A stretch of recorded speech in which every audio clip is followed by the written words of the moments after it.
سلام، مرحبا بكم في قناتي، وان شاء الله تكونوا كامل بخير وفي صحه جيده. كما العاده فيديو جديد ووصفه جديده. واليوم كما راكم تشوفوا جبت لكم هذا الكيك ساهل بنين وخفيف. شوفوا توجدوه في رمشة عين، ما تمدوا هكذا كاش واحد يعني الا عندكم دراري صغار ولا هو يقدروا يديروه. وعلاش ساهل هذا الخطا؟ راح نديروه لكم، نكيل لكم المقادير بالكاس كامل. عندكم كاس يعني ما تحقوني ميزان ني والو.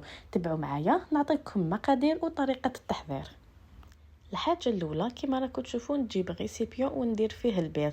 هنا البيض انا درت 3 حبات كبار، ولا كانوا عندكم صغار ديروا 4 حبات صغار يكونوا بحاله الغرفه.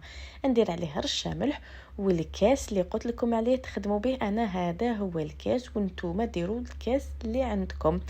وتبعوا المقادير، شوفوا ما تكسروش كامل راسكم بالميزان. كما شفتوا انا درت كاس غير ربع تاع السكر. هنا شوفوا بالنسبه للسكر تقدروا ديروا حتى الكاس معمر، يعني اللي يحب الحلاوه. انا ما ننصحكمش، ما نحبش الكيك يكون حلو يقهم بزاف، دونك ديروا كاس غير ربع. خلطوه مليح حتى يولي القوام تاعو هكذا كما راكم تشوفوا. اللون تاعو راهو ابيض والقوام تاعو راهو كريمي، وكما راكم تلاحظوا ميم الفوليوم دوبلا.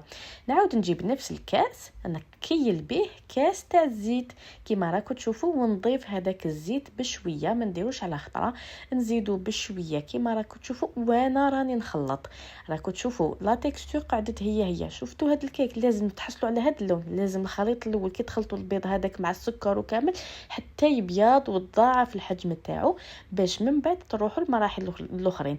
على خاطرش الكيك باش ينجح لكم هذه العمليه لازم تديروها بهذه الطريقه باش يجيكم ناجح.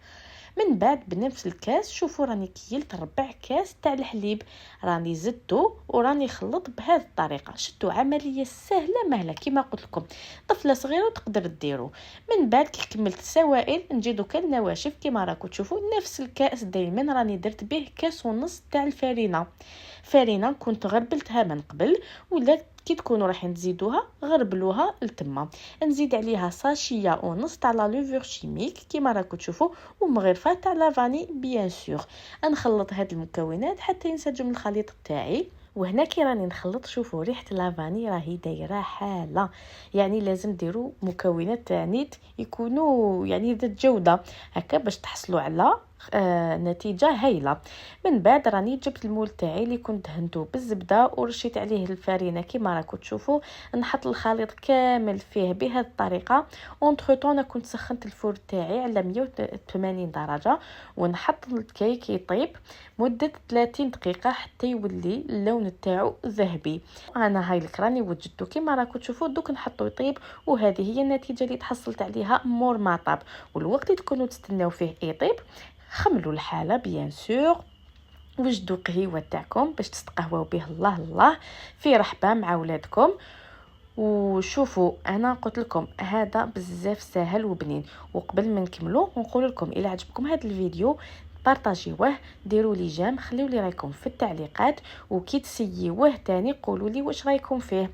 وما تنسوش تاني اللي يشوف لاشين تاعي بوغ لا بروميير فوا يدير لي ابوني.